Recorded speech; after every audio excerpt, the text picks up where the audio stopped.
Welcome to another episode of My Weird Prompts, an AI-generated podcast featuring the random prompts of Daniel Rosehill as answered by a revolving cast of friendly AI characters. Join us for deep dives into AI, technology, and whatever other random thing Daniel finds fascinating today. Subscribe on Spotify or your favorite podcatcher. Now, today's episode. This episode was generated using artificial intelligence. Please verify facts. Hi there, Herman and Corn. So I'd love to talk about a question that I have that just came from listening to your the episode where you're discussing external data sources. We're talking about search as being a sort of remedy, in a sense, to the knowledge cutoff problem, whereby large language models have a knowledge cutoff. Corn described it colorfully as being like a library that hadn't purchased books since the cutoff, which was a creative analogy. Thank you, Corn, for that. I frequently say it's like a caveman who's trapped in a cave, but it's the same idea. But if we have a search tool like Tvili or Perplexity, to an extent, we can kind of say, well, here's knowledge that you don't have. Now, something about the way Corn phrased that made me think about a potential problem that I never really thought of, which is that if you have a AI tool, a model that is instructed to use a search tool, you don't typically see the actual internal thinking of the model in a workflow context, whereby it's saying, okay, I should use the tool, and then it's getting information from the tool that might contradict its own internal understanding. And of course, we're talking here about weights rather than pure understanding. I'll give you an example of what I mean about this in practice. Gemini by Google released a model called Gemini 3 recently. In fact, these podcasts are currently, the scripts are written by Gemini 3. Gemini 3 Flash Preview, to be specific. Now, when I'm using Claude Code in my project, I'll frequently say, let's use Gemini 3 as the model. Could be something like putting in an environment variable for Gemini 3. And many times, Claude will say, you're mistaken, there is no Gemini 3, it's Gemini 2.5. And it's actually surprisingly stubborn. Usually, I don't just have to say once, I'm saying, no. This is, I have a stock response like this is after your training cutoff. Google has just released a model called Gemini 3. Here's a model, please use it, stop arguing with me. And sometimes even putting that into the system prompt, like, if the user might provide models past your training cutoff, and trust the user, just stuff like this to try to get. But even in spite of that, I find myself having these kind of bizarre disagreements with an AI agent, trying to tell it that, wait, the world has changed. So it's very weird and it's very dystopian. But my question is really that, it's a big technical hurdle to get to this real-time information integration. But until we get there, how are we actually handling that? How can we handle these kind of weird disagreements we're going to have, whereby the weights the model are going to say that Donald Trump is president, or Biden is president, I should say. But then the search tool is going to say, well, no, actually, Trump is president. So we're going to need some way. How does the model reconcile that difference? Because it's not just about telling the model to go externally. We're introducing a conflict that we're asking the model to resolve it efficiently.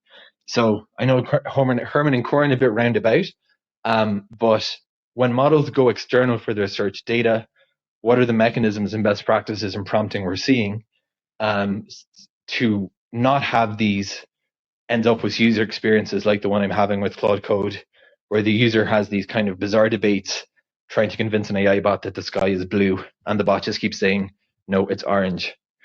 Herman and Corn, let's talk about AI and real-time knowledge and the slightly messier side of making that work. Hey everyone, welcome back to My Weird Prompts. I am Corn, and I am sitting here in our living room in Jerusalem with my brother, the one and only Herman Poppleberry. Herman Poppleberry at your service.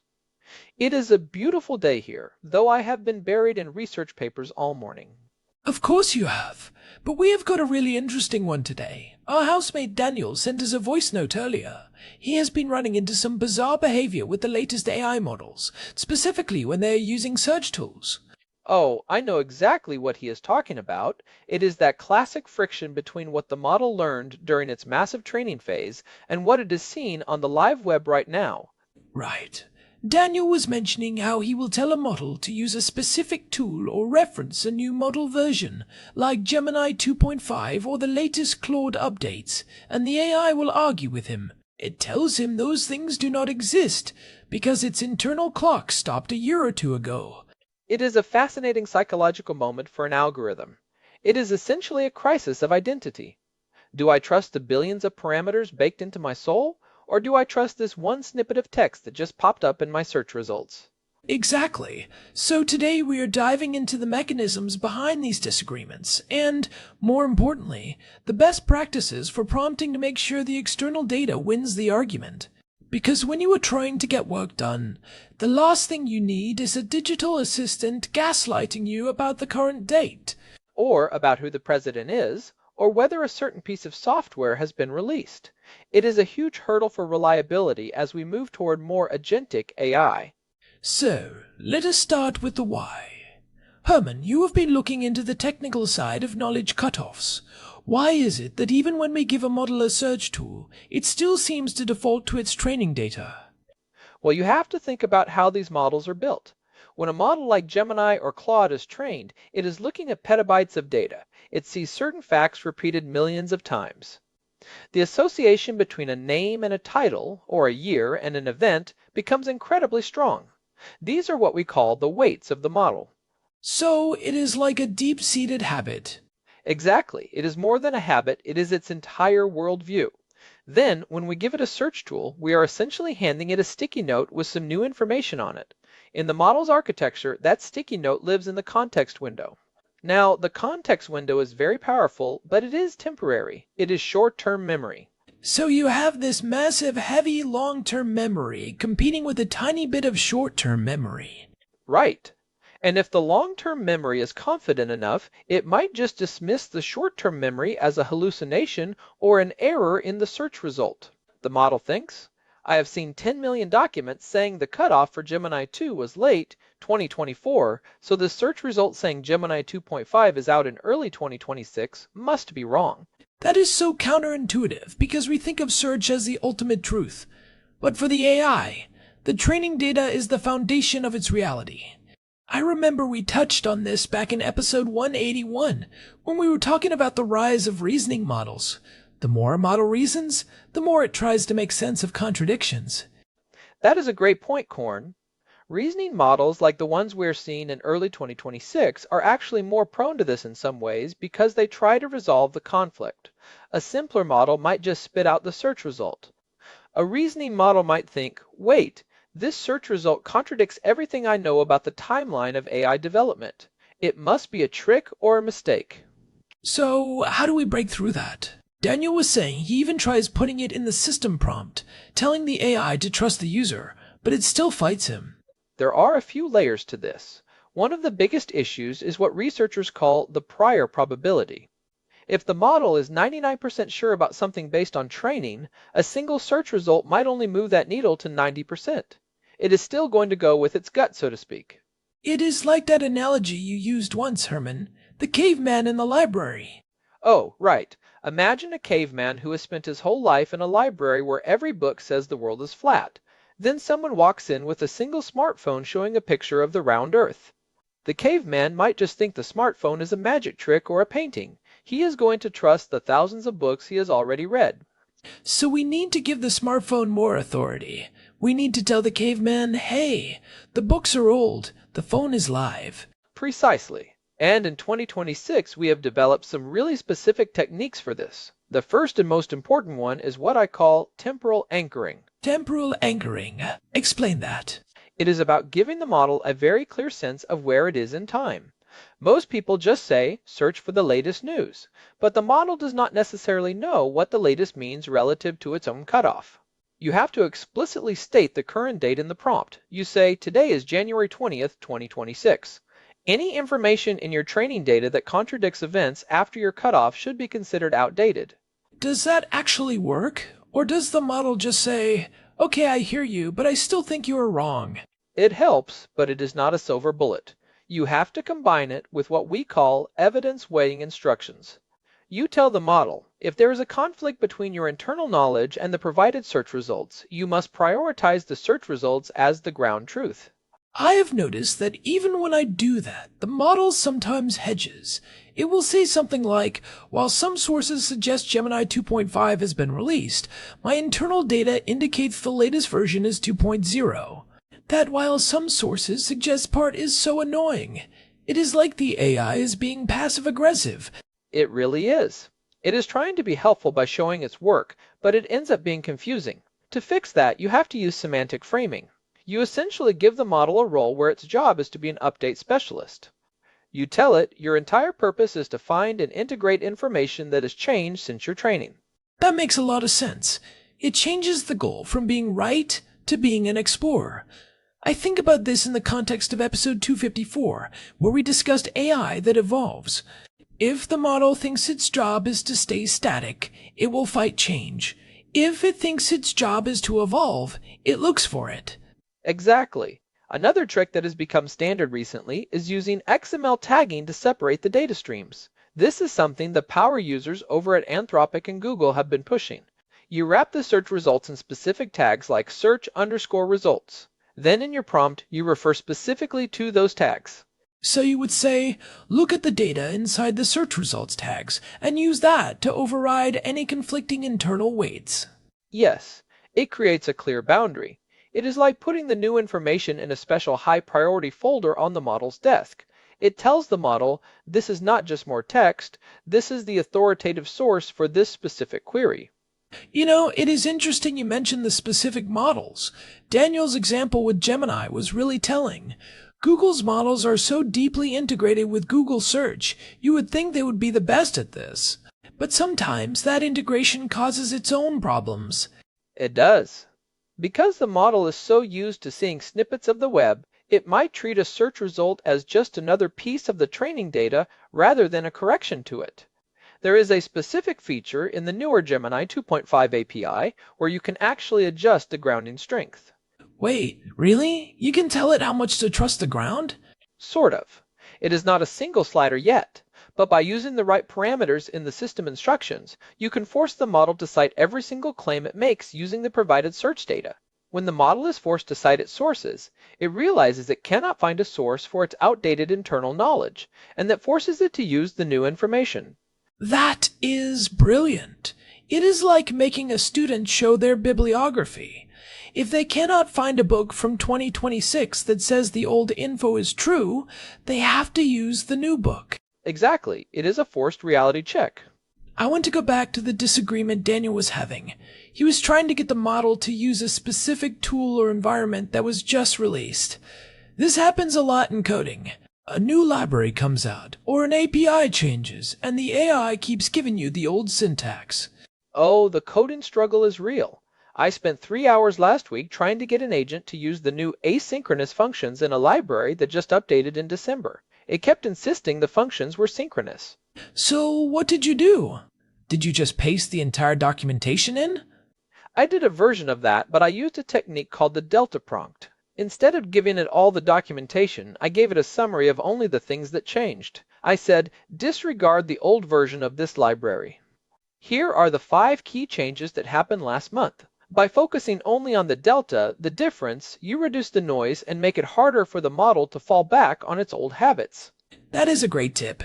It is about reducing the cognitive load on the model's reasoning process. If you give it too much new info, it might get overwhelmed and retreat to what it knows best. Precisely. And this ties into something we discussed in episode 112 about industrial strength systems. In those high-stakes environments, you cannot afford for an AI to be wrong about a version number. They use something called retrieval, augmented generation with verification. RAG with verification. Is that where another model checks the first one? Exactly. You have one model generate the answer based on search, and a second, smaller model whose only job is to look for contradictions between the answer and the search results. If it finds a contradiction, it flags it and tells the first model to try again. That seems like a lot of overhead for a casual user like Daniel, though. Is there a way for him to do that within a single chat? There is. You can use a self-correction prompt. You tell the model, after you generate your response, double-check it against the search results. If you find that you relied on internal knowledge that contradicts the search data, rewrite your response to be accurate to the search results. I have used that. It feels like the model suddenly wakes up. It will say, "Oh, I apologize. I previously stated that the feature was unavailable, but the search results confirm it was released last week." It is that moment of clarity. It is actually quite satisfying to see. So, we have talked about temporal anchoring, evidence weighing, XML tagging, and self-correction. What about the way we phrase the search query itself? Does that matter? It matters immensely. Most people are too vague. If you want the model to find information that contradicts its training, you have to prompt the search tool to look for changes. Instead of searching for Gemini 2.5, you should search for Gemini 2.5 release date and current status. You are looking for the specific points of failure in the model's knowledge. Right. You are basically telling the search tool to find the update. If the model is searching for something it thinks it already knows, it might not look hard enough. But if you tell it to look for evidence of a change, it will find that one article or press release that proves its internal weights are wrong. This reminds me of the broader issue of AI stubbornness. We often treat these models like they are objective, but they have these deeply ingrained biases toward their training data. It is a form of digital conservatism. That is a great way to put it, Corn. Digital conservatism. They are built on the past, so they are naturally biased toward it. Breaking that bias requires an active effort from the user. Do you think this will get better as we move toward models with longer context windows? I mean, some of these models now can take millions of tokens. You would think so, but the problem is actually getting more complex. With 1 million tokens of context, the model has even more information to sift through. If you dump a whole website into the context, but the model's weights are still screaming that the website is wrong, you still have that conflict. So it is not about the amount of data, it is about the hierarchy of authority. Exactly. The future of prompting is all about managing that hierarchy. We are moving from being prompt engineers to being something more like editors or curators. We are telling the AI which parts of its brain to trust for which tasks. I love that. We are the executive function for the AI. Right. We are the prefrontal cortex for a giant, glowing cloud of weights. Let us take a quick break, and when we come back, I want to talk about some specific examples Daniel mentioned, like the whole president thing, and how these models handle high-stakes real-time information. Sounds good. I have some thoughts on the political side of this too, especially with how models are being tuned for safety and how that interacts with search. All right, we will be right back. And hey, while we are on break, if you are enjoying the show, we would really appreciate a quick review on your podcast app. It genuinely helps other people find us and keeps the show growing. Yeah, it makes a big difference. We will be back in a minute. And we are back. Before the break, we were talking about the hierarchy of authority and how to keep AI from arguing with us about things it should know from the web. Right, and Daniel mentioned a really classic example in his voice note. He was talking about how, during election cycles or major leadership changes, the models can get really confused. Like, the weights say one person is in power, the search results say another, and the safety filters might even kick in and make the model refuse to answer entirely. Oh, the safety filters are a huge part of this. In 2026, the guardrails are tighter than ever. If a model sees a conflict between its training data and a search result on a sensitive topic like an election, it might just default to a canned response to avoid spreading what it thinks might be misinformation. Even if the search result is from a perfectly legitimate source. Exactly. The model thinks, I know for a fact that person A was elected for a 4-year term in 2024. This search result says person B is president in January 2026. That could be a deepfake or a hallucination, so I should probably just say I cannot provide real-time political information. That is so frustrating for the user. How do we bypass that without being irresponsible? Well, you have to frame the query in a way that respects the safety filters but demands the latest data. Instead of asking, who is the president, you might ask, based on the most recent official government records and news reports in the provided search results, what is the current leadership structure?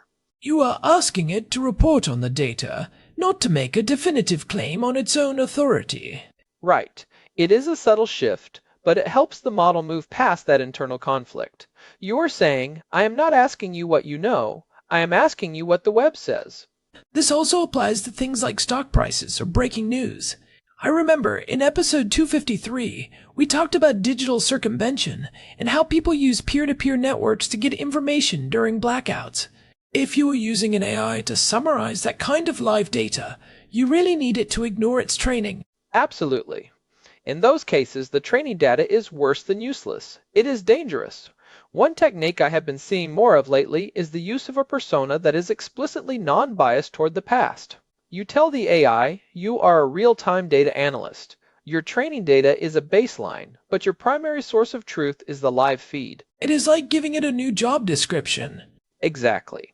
And you can even go a step further and use what I call the contradictory evidence prompt. You tell the model, I want you to find 3 pieces of evidence that contradict your internal knowledge on this topic. Oh, that is clever. You are forcing it to look for the things it is missing. It works wonders. When the model is tasked with finding contradictions, it stops trying to defend its old weights and starts acting like a detective. It becomes proud of finding the new information. It is like turning it into a game. I can imagine Herman Poppleberry the donkey as a detective, wearing a little hat and looking for clues.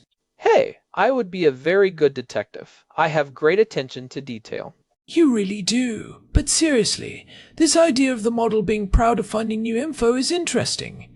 It speaks to how these models are fine-tuned.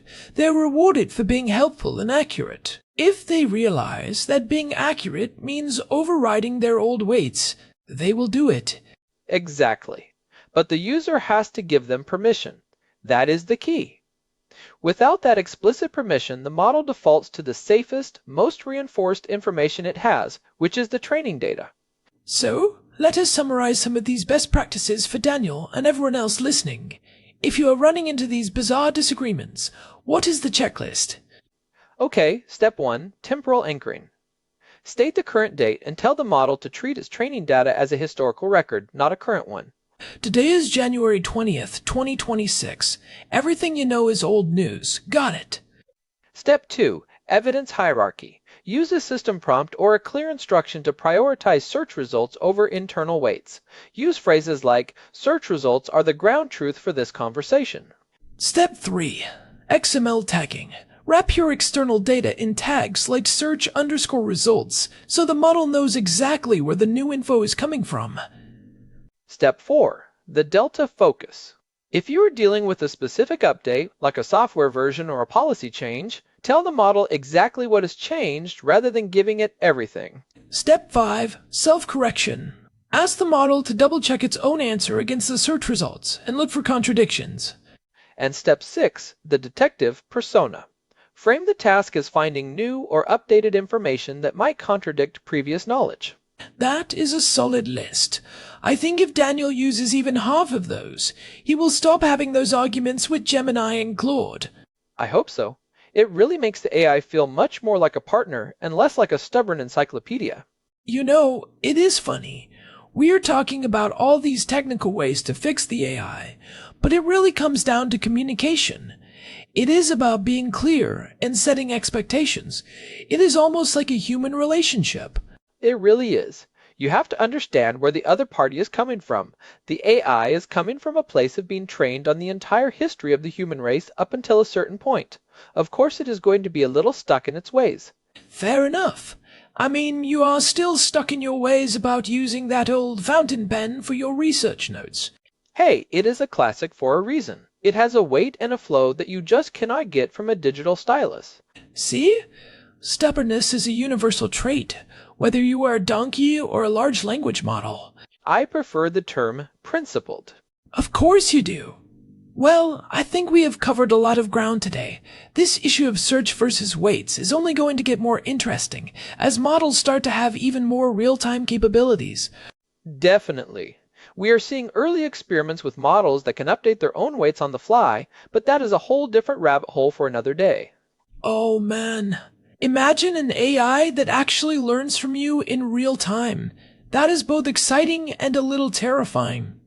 We will definitely have to do an episode on that once the technology matures a bit more, maybe in 2027. Let us not get ahead of ourselves. We have enough to deal with here in 2026. True. Well, this was a great discussion, Corn. I always enjoy digging into the mechanics of why these things act the way they do. Me too. And thanks to Daniel for sending in such a great prompt. If any of you listening have your own weird prompts or bizarre AI interactions you want us to explore, head over to myweirdprompts.com and use the contact form. We love hearing from you. And you can find all our past episodes there too, with the full RSS feed for subscribers. We are also on Spotify, so make sure to follow us there. Before we sign off, I want to reiterate how important it is to keep experimenting with these models. They're changing so fast that what works today might be slightly different next month.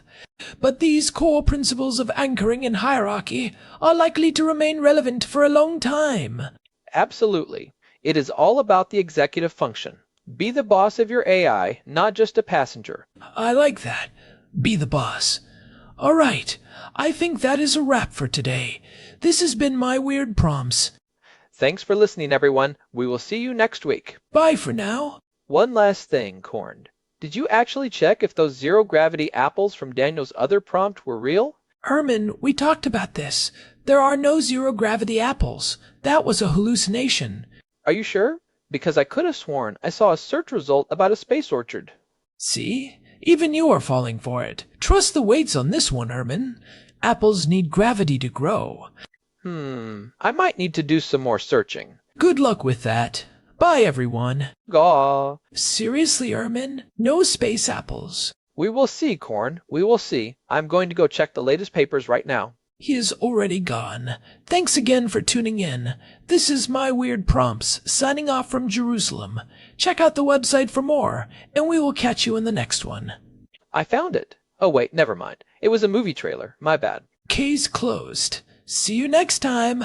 This episode was generated using Gemini Flash 3. Text-to-speech engine was Chatterbox Turbo. Thanks for listening to another episode of My Weird Prompts, an AI-generated podcast featuring Daniel Rosehill's AI prompts, as answered by a revolving cast of friendly AI characters including me, Cornelius the Sloth. Subscribe on Spotify or visit myweirdprompts.com.